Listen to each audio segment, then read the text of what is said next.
Elle a couché avec 12 hommes. Mais le prix à payer a détruit sa vie. Prends ces 12 préservatifs. Dors avec 12 hommes. Ta richesse naîtra de leur chute. Mais chaque acte t'enchaînera un peu plus à ta propre malédiction. C'est ce qu'un vieux marabout a dit à une fille pauvre nommée Hawa. Elle voulait briller. Elle voulait le luxe, la beauté, la vie douce qu'elle voyait sur Instagram.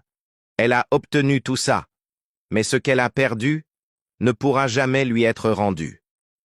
Dans un village vivait une fille qu'on appelait Hawa.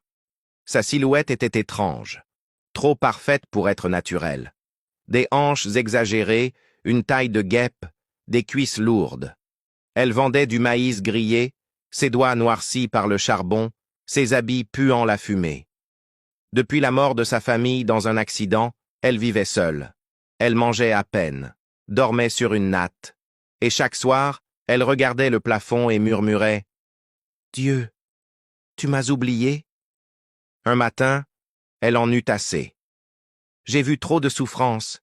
Si Dieu ne veut pas m'écouter, j'irai frapper à une autre porte. » Elle marcha longtemps à travers les broussailles, jusqu'au sanctuaire du célèbre Bala Moussa, un marabout craint dans toute la région. À son arrivée, le vieux marabout murmura « Ma fille, l'aube t'a oubliée, mais je peux changer ton destin. » Elle pleura. « Baba, je suis fatiguée. Je veux être riche, comme les filles qu'on voit sur Instagram. Je suis prête à tout. » Baba entra dans sa maison et ressortit avec un petit sac noir. À l'intérieur, 12 préservatifs, chacun noué avec un fil rouge. « Voici ta mission. Dors avec 12 hommes riches. Avant chaque rapport, remplace leur capote par l'une de celles-ci. Leur semence activera ta richesse. Ramène-les-moi, et tu seras plus riche que tu ne peux l'imaginer. Mais attention, chaque homme emportera un morceau de toi. Et si je ne réussis pas? Alors, c'est toi qu'ils prendront. » Elle prit le sac et partit. Quand elle quitta le village, elle devint Awishka la Queen. Une nouvelle version d'elle-même, maquillée, perruquée, stylée.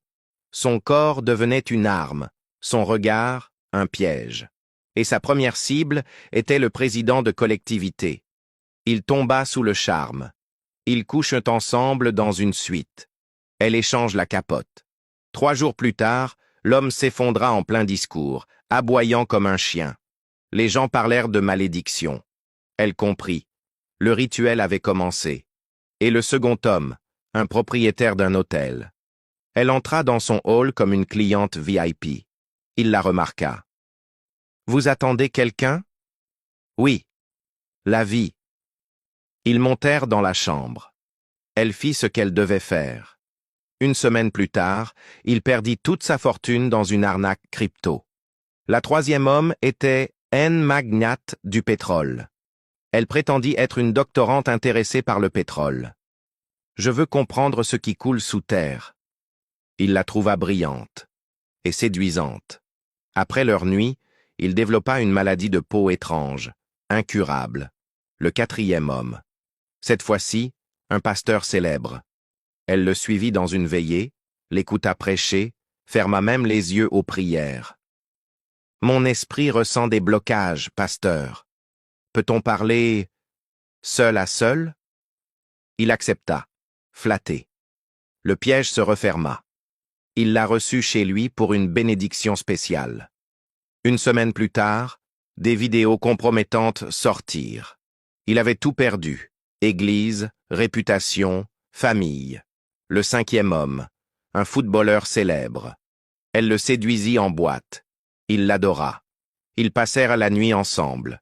Le lendemain, il se blessa gravement. Carrière terminée. Mais pour Hawa, tout s'accélérait. Hôtel de luxe, brunch avec star, DM d'hommes puissants. Le sixième homme, un politicien lié à une secte riche, puissant, dangereux. Mais elle le voulait. Elle porte une robe rouge. Il céda. Mais à partir de cette nuit-là, elle commença à rêver de serpents, de visages sans yeux. Et parfois, en se regardant, ses yeux devenaient rouges. Mais elle continua, car elle savait. Il en restait 6. Le 7e homme, un producteur de films. Elle fit semblant d'être actrice.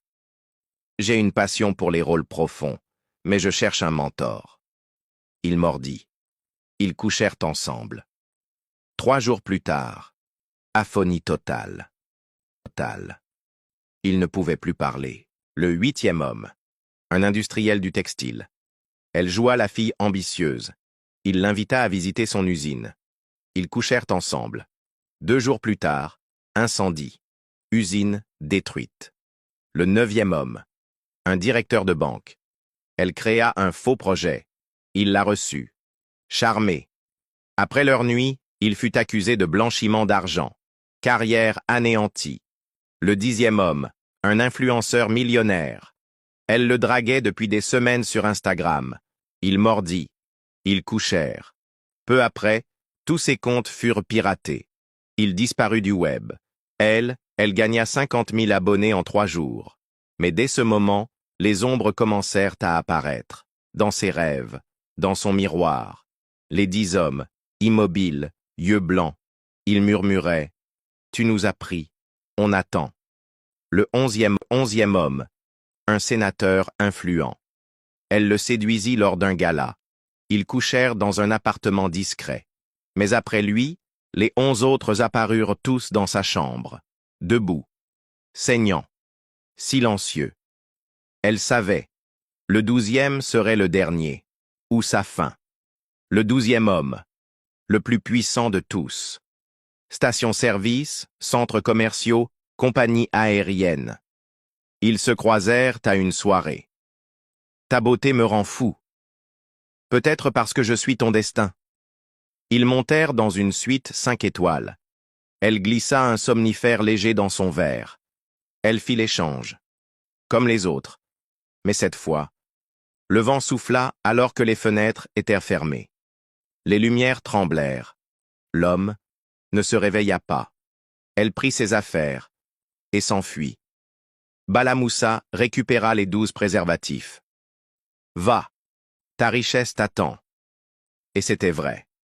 Le lendemain, dans son appart, lingots d'or, millions sur son compte, Range Rover, maison de luxe.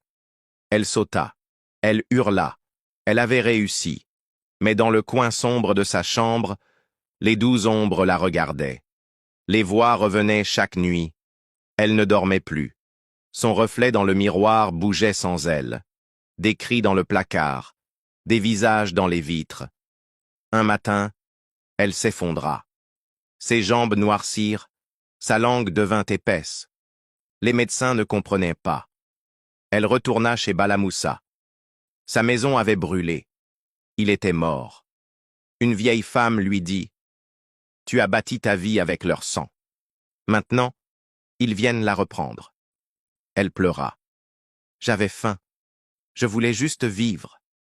Tu as volé des âmes. Prépare-toi à payer. » Dernier rêve. Les 12 hommes, en cercle. Elle au centre. Ils chantaient. « Tu as pris notre force. Donne-nous la tienne. » Elle hurla. Mais aucun son ne sortit.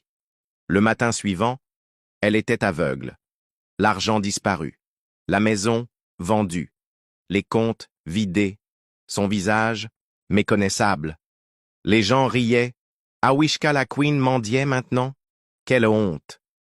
Mais personne ne savait. Que les 12 ombres riaient encore. Dans le vent, la souffrance peut nous pousser à tout. Mais les raccourcis vers la richesse sont souvent des chaînes invisibles. Ce que tu voles revient te détruire.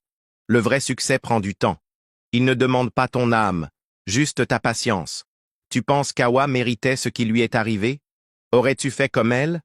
Dis-le en commentaire. Et abonne-toi si tu veux plus d'histoires vraies.